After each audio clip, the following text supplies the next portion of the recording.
Hola, en esta clase analizaremos lo que son las vesículas encefálicas y cuáles son sus principales derivados. Bueno, aproximadamente al día 27, cuando ya se ha cerrado el tubo neural, va a comenzar la formación de unas dilataciones en la región cefálica del embrión. Inicialmente se van a generar tres dilataciones que van a llamarse el prosencéfalo, el mesencéfalo y el romboencéfalo. Esto es lo que vamos a llamar el estado de tres vesículas. Aquella parte del tubo neural que no se dilata va a formar la médula espinal.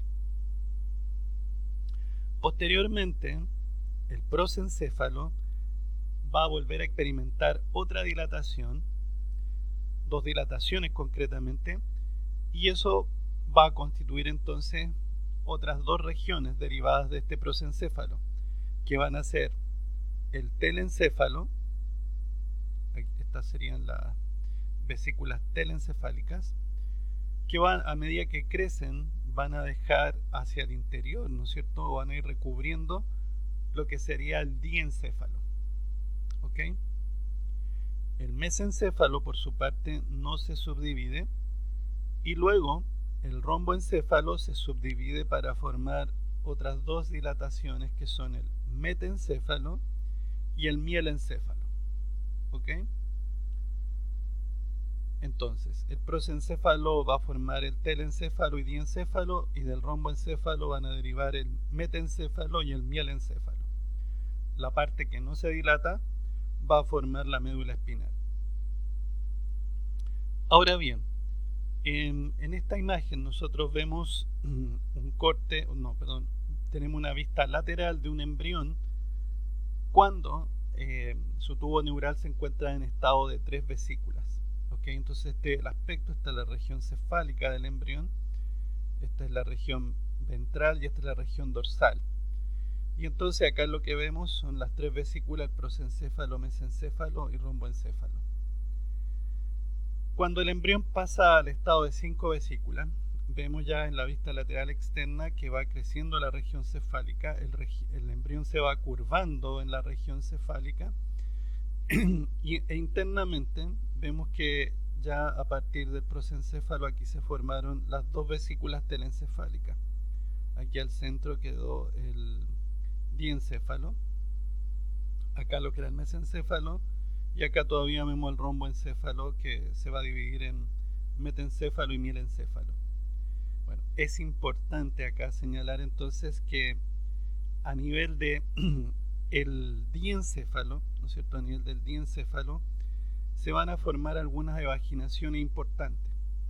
Dos evaginaciones laterales que vemos aquí, esta y esta, a nivel del diencéfalo, que me van a generar lo que se llama la copa óptica y que tienen que ver con la formación de la retina, ¿no es cierto? Estamos hablando de la formación del ojo, el globo ocular.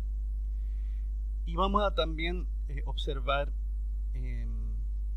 por ejemplo, acá abajo, en la vista lateral, podemos ver una evaginación ventral que le vamos a llamar el infundíbulo y que tiene que ver con el origen embrionario de la neurohipófisis.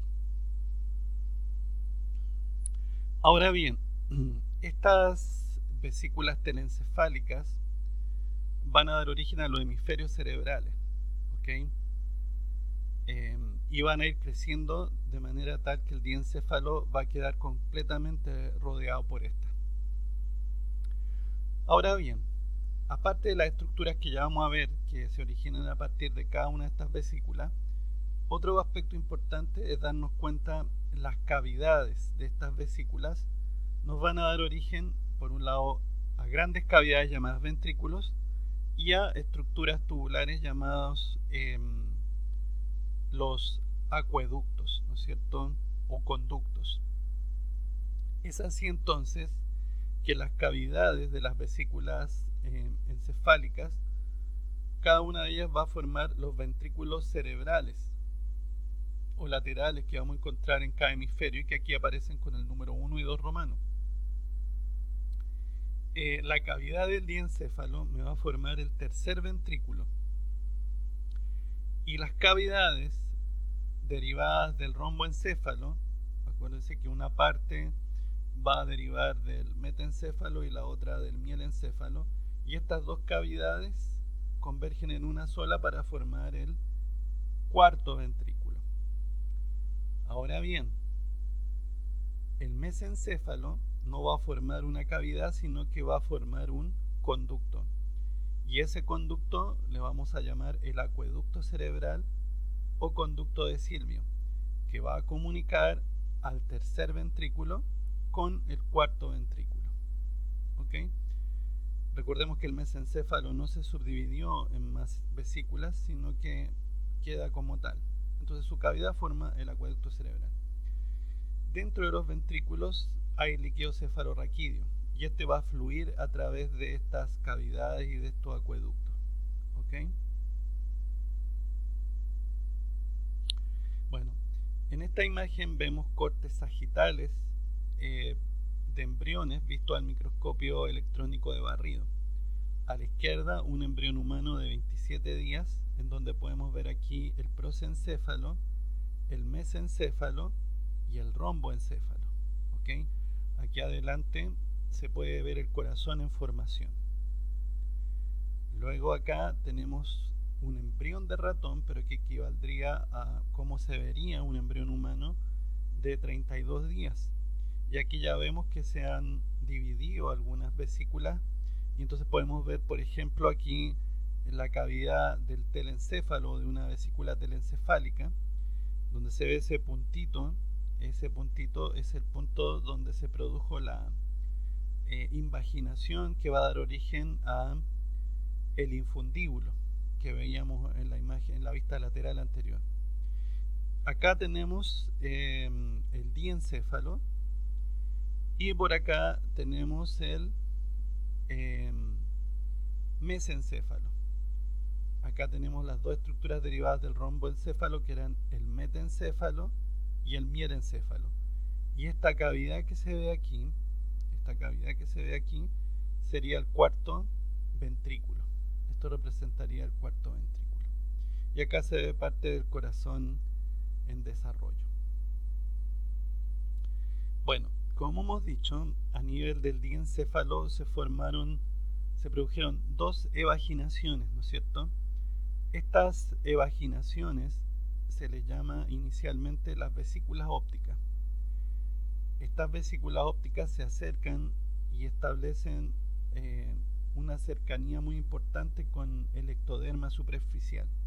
Ahí se produce un proceso de inducción en donde las células de este ectoderma se engrosan por cambio, al igual que cuando hablábamos de la placa neural, por cambio en los microfilamentos de actina y en los microtúbulos, y cambian las características epiteliales y se hace cilíndrico. ¿Ok? Entonces se forma lo que se llama la placoda del lente o la placoda del cristalino.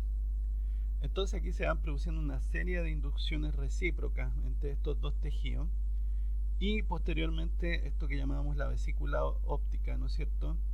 Se genera una invaginación, ¿no es cierto? Y empieza a tomar esta forma de copa. Entonces ahora la vesícula óptica pasa a formar lo que se llama la copa óptica y siguen los procesos de inducción y esta placoda se comienza a invaginar. A medida que se invagina se forma una vesícula que va a ser la vesícula del cristalino y que finalmente se va a separar del ectoderma superficial. Entonces por un lado vamos a tener la copa óptica que va a formar la retina, gran parte de la retina, y después algunas de estas estructuras tienen que ver con la formación del nervio óptico, y acá esta vesícula del cristalino, como su nombre lo indica, va a formar el cristalino.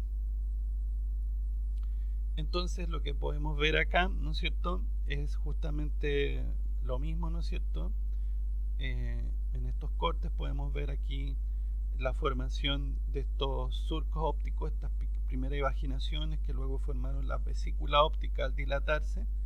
Luego esta entran en contacto con el ectoderma superficial, se producen los procesos de inducción y por un lado se forma la placoa cristalino, aquí ya vemos que se empieza a engrosar y aquí vemos cómo se empieza a formar la copa óptica. ¿Ok? A medida que entonces avanza el proceso de desarrollo, aquí vemos parte de la formación de la copa óptica, ¿no es cierto? Vemos que hay un epitelio interno y un epitelio externo, y entre ellas se habla de un espacio que se llama el espacio intrarretiniano. Vemos acá abajo la formación en el tejido mesenquimático de la arteria hialoidea, y vemos aquí también cómo ya la vesícula cristalina empieza a adoptar su posición donde va a estar la lente.